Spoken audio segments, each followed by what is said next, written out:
சென்னை அடையாறில் மாநகராட்சிக்கு சொந்தமான வணிக வளாகத்தில் உள்ள அடுத்தடுத்த 5 கடைகளின் பூட்டை உடைத்து கொள்ளை நடைபெற்றுள்ளது. இது பற்றிய விரிவான விவரங்களுடன் இணைக்கிறார் எமது செய்தியாளர் சதீஷ்.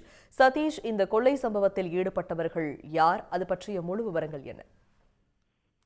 கண்டிப்பாக அடையாறு இந்திரா நகர் பகுதியில் உள்ள கார்ப்பரேஷன் காம்ப்ளெக்ஸில் நேற்று அதிகாலை 5 கடைகளில் பூட்டுகள் உடைக்கப்பட்டு 10,000 மதிப்பிலான பணம் மற்றும் பொருட்கள் கொள்ளையடிக்கப்பட்டது. இது குறித்து காம்ப்ளெக்ஸில் கடை வைத்துள்ள உரிமையாளர்கள் திருவான்மியூர் காவல் நிலையத்தில் புகார் அளித்தனர். புகாரின் அடிப்படையில் வழக்கு பதிவு செய்து திருவான்மியூர் போலீசார் அந்த பகுதியில் இருந்த சிசிடிவி காட்சிகளை கைப்பற்றி ஆய்வு மேற்கொண்ட போது அப்பொழுது 2 கொள்ளையர்கள் தொடர்ந்து அங்கு இருந்த கடைகளில் பூட்டுகளை உடைத்து கடையில் கொள்ளையடித்தது தெரிய வந்தது. இதனை அடுத்து போலீசார் கொலையில் ஈடுபட்ட நபர்களான புனித புரோமியர் மலைப்பகுதியை சேர்ந்த கௌதம் என்ற கொள்ளையனை அடையாளம் கண்டு கைது செய்தனர். இந்த வழக்கில் தலைமறைவாக உள்ள நவீன்குமார் என்ற கொள்ளையனையும் போலீசார் தேடி வருகின்றனர்.